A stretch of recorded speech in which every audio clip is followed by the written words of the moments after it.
Les hauteurs des Asturies, dans le nord de l'Espagne, sont devenues, depuis une trentaine d'années, la terre de l'ours. L'un des rares endroits en Europe où l'on peut observer l'animal en liberté. Il se déplace là. Il est dans l'espace ouvert.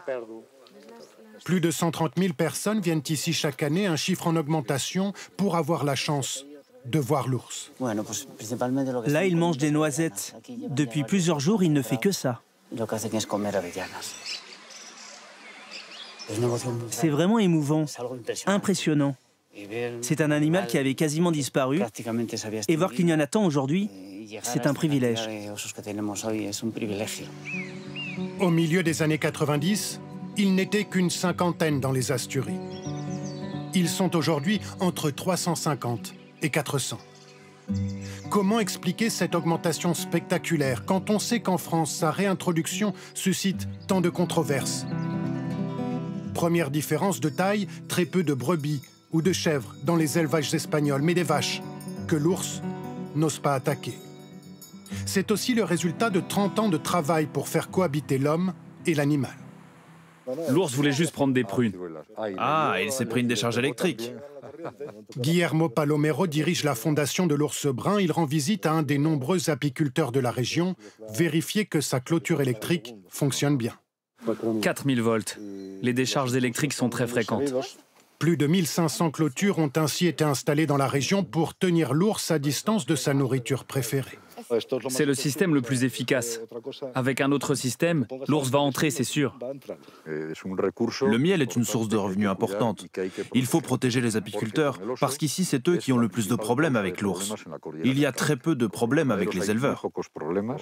La fondation de l'ours brun participe à ce programme financé par des fonds publics et européens.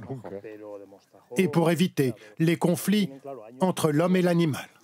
Bon, allons-y. Les gardes de l'association plantent régulièrement des arbres dans les montagnes pour apporter de la nourriture à l'ours. Regarde celui-là, là. Oui, il a l'air bien. Viens, on continue par là. Ces arbres sont des alisiers dont les fruits sont très appréciés de l'ours, un animal végétarien à 85%. L'objectif est de tenir le plantigrade éloigné des zones d'habitation. Si on fait en sorte qu'il trouve de la nourriture loin des hommes, on évite qu'ils s'en rapprochent. Et on évite aussi les conflits. En 30 ans, non seulement le nombre d'ours a été multiplié par 7, mais les incidents sont rares et la population locale profite d'un tourisme en plein essor. Militant de l'ours, Pierre Boutonnet a transformé sa vie pour être au plus près de l'animal. Ce guide naturaliste français s'est installé dans les Asturies il y a 6 ans. Il a acheté un troupeau de brebis et l'hiver dernier, il a eu la surprise de voir une famille d'ours s'établir juste au-dessus de chez lui. Elle s'est installée dans cette barre rocheuse que vous voyez au-dessus. Il y a à peu près 150 mètres à vol d'oiseau de la bergerie, à peine. Une femelle avec ses 3 oursons ont passé ici 2 mois.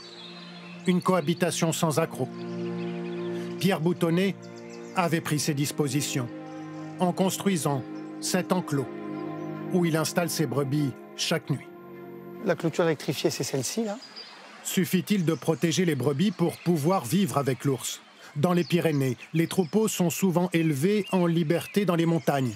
Le modèle des Asturies est-il transposable à la France?